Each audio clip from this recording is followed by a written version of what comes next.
The next president of Brazil, 2018. Bolsonaro.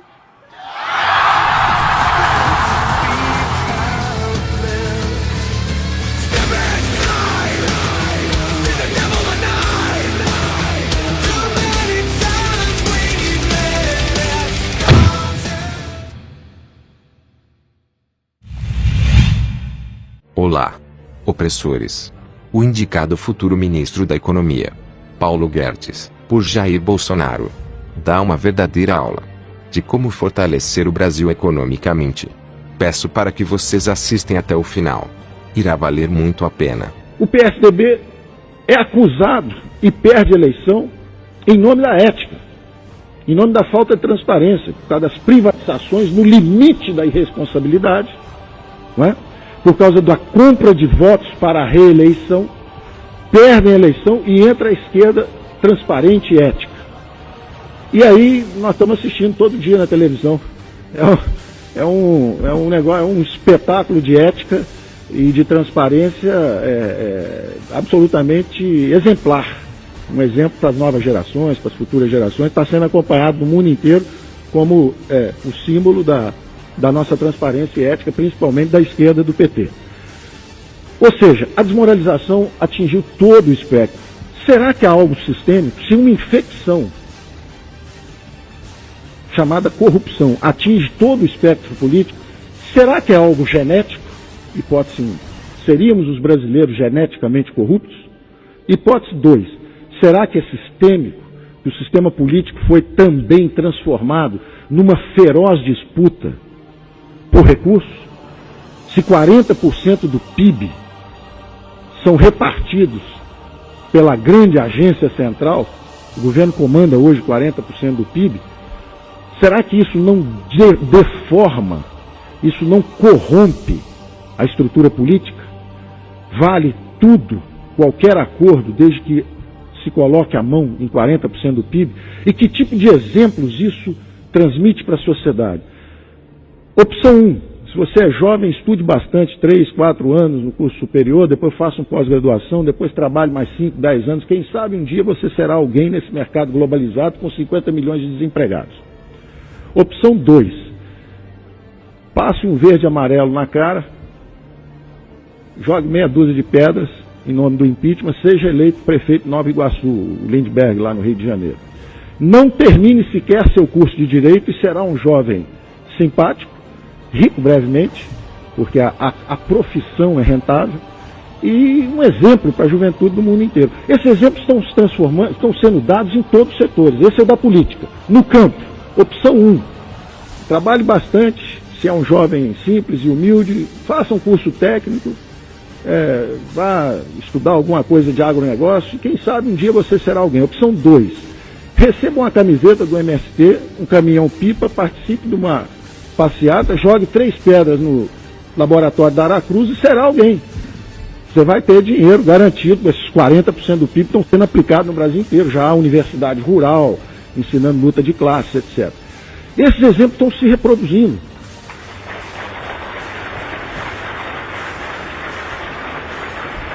Empresarialmente é a mesma coisa. Opção 1. Lute competitivamente no seu mercado e compita com 80 milhões de brasileiros por uma fatia. Opção 2. Vá a Brasília, consiga um contrato de fornecimento de material para o Exército, um contrato de fornecimento. Inclusive, se você for estagiário do INSS, você pode em 3 semanas conseguir um golpe de 3 milhões de reais. Se você já tiver mais tempo de prática, 10 anos, 15 anos, você pode fazer como a Georgina, são 100 milhões. Mas se você for estagiário talentoso, 3 milhões de reais é coisa de 3 semanas como estagiário no INSS. Bom, esses exemplos estão se multiplicando, estão sendo dados. É essa carga de valores que nós estamos transmitindo para gerações novas. E finalmente a terceira dimensão dessa tragédia brasileira. A primeira era justamente as disfunções financeiras, não é?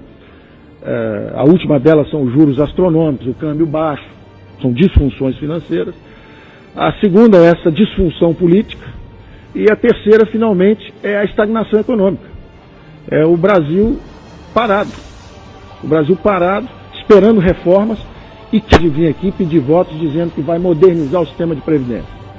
E quem é o social-democrata que tem coragem de dizer que quer mudar as relações de trabalho?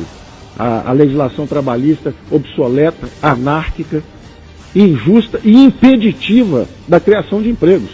Porque a população economicamente ativa brasileira, 80 milhões de brasileiros, 50 milhões não têm carteira de trabalho assinada. Estão fora, estão excluídos.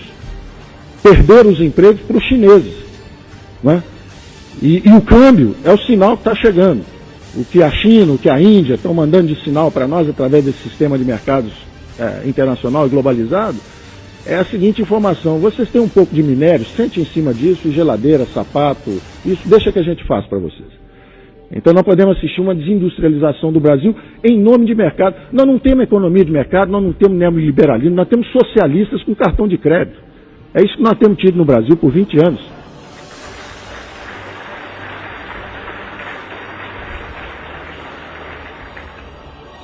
E hoje, o desafio da estagnação econômica é o seguinte: você tem uma bola de ferro na perna direita, que é excesso de impostos, a bola de ferro na esquerda, juros elevados.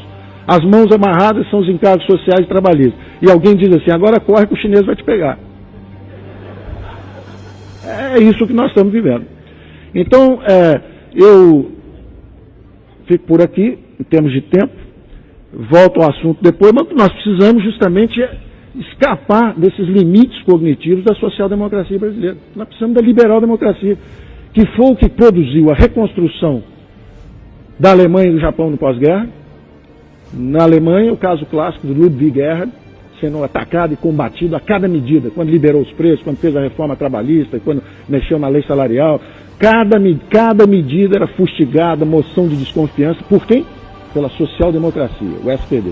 E depois que o milagre é feito, ele é exibido em vitrines socialistas. É sempre assim. Quer dizer, tem o Ludwig Erhard, 10 anos, conserta a Alemanha e projeta para cima. Aí entra o Willy Brandt e a social-democracia e exibem os produtos da reforma liberal em vitrines sociais-democratas, que a reforma é tão poderosa que você pode exibir por 15, 20 anos antes de dar problema de novo. É o exemplo atual do Chile, onde as reformas liberais foram implementadas e agora oscilam, né? Revezam-se no poder partidos sociais-democratas, socialistas, etc. Não há problema, porque a máquina funciona, serve para todo mundo consegue operar. A reconstrução não pode ser coincidência se há uma reconstrução de duas economias que são hoje a segunda e a terceira maiores economias do mundo, Japão e Alemanha. O Japão com Ludwig Erhard, a Alemanha com Ludwig Erhard, o Japão com o Partido Liberal Democrata até hoje no poder. Não pode ser coincidência se você faz, desde pequenos países, como, na verdade, cidades-estados, como Hong Kong, Singapura, e ao mesmo tempo funciona num país de dimensão continental, como hoje estão tentando se modernizar, China, Rússia, Índia, etc. Não pode ser coincidência se a reestruturação econômica das economias anglo-saxãs, Estados Unidos de Reagan, Inglaterra de Thatcher, estavam descendo, Estados Unidos perdendo a competição para os japoneses, início dos anos 80, e a Inglaterra, depois do trabalhismo, desaparecendo, correndo o risco de perder uma guerra com a Argentina, imagine, o problema dramático deles. Né? E de repente aquilo renasce e se dá o luxo de abrir mão do euro, fala, não, eu vou ficar fora porque vocês aí são meio complicados. E está fora e virou umas economias, se reergueu. A economia inglesa é outra economia hoje, uma das menores taxas de desemprego, grande crescimento econômico, quer dizer, ressuscitou. Depois do trabalhismo inglês, a Inglaterra ressuscitou. São exemplos demasiadamente claros, recentes, históricos, para serem ignorados. Não é coincidência. E a grande sociedade aberta, na verdade, por uma concessão dos que tiveram a vitória intelectual, porque na verdade não houve empate, não. Houve a derrota do socialismo como um equívoco intelectual.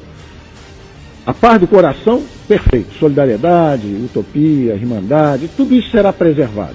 Isso nós vamos absorver, é a síntese da sociedade ocidental. Mas a vitória intelectual foi completa. Democracia, economia de mercado e a ação social descentralizada do Estado. Essa é a grande síntese. Tem lugar para o socialista? Tem. Vem cá, nos ajuda aqui no programa Voucher para os estudantes que precisam de oportunidade nas escolas. está aqui, vamos expressar a sua solidariedade à rede de proteção social desta forma. Não como uma engrenagem de produção na economia, porque foi um desastre completo.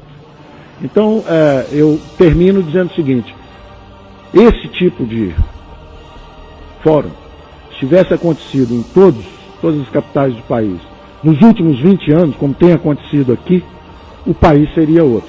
Porque aqui você tem essas luzes que permitem que se vá além desse paradigma social-democrata que aprisiona a elite intelectual brasileira, inclusive a elite empresarial. O que você mais vê é empresário, não só indo a Brasília para conseguir as encomendas, mas como depois fazendo também uma ONGzinha para dar uma ajuda a meia dúzia de pobres ali na vizinhança dele. Que é muito meritório, mas que realmente não é o principal foco. O foco é se você crescer 4, 5, 6, 7% ao ano, como o Brasil pode crescer, recuperar essa dinâmica de crescimento, você vai tirar os 80 milhões de pessoas das faixas mais baixas de renda. É assim, é com crescimento, trabalho em 1, 2, 3 gerações. Não há outro caminho. E a globalização vai nos mostrar. Da mesma forma que a associação da direita, do ponto de vista político, foi mortal nos últimos 20 anos e eliminou a direita, você não encontra ninguém de direita no Brasil. Quem é direita? Você fica olhando, não tem. Ninguém é. Por quê? Porque foi mortal essa associação política com o regime fechado. Vai haver um problema na esquerda agora, que é o seguinte, ser social-democrata, em meio a uma onda de globalização, vai extingui-los como espécie. Ou eles mudam, ou eles serão devastados por essa onda de flexibilização e construção de instituições novas e flexíveis que o Brasil precisa. Nós precisamos destruir interesses entrincheirados em instituições superadas e criar instituições novas e flexíveis que nos permitam a sobrevivência econômica e, principalmente, para você poder dizer que tem uma classe política que mereça esse nome, né? Uma classe política nacional que mereça respeito é alguém que produz uma ordem institucional que nos permita sobreviver economicamente nessa competição global. Se a classe política não conseguir entregar isso, nós temos um problema existencial. O que fazer com a classe política? Obrigado. Muito obrigada.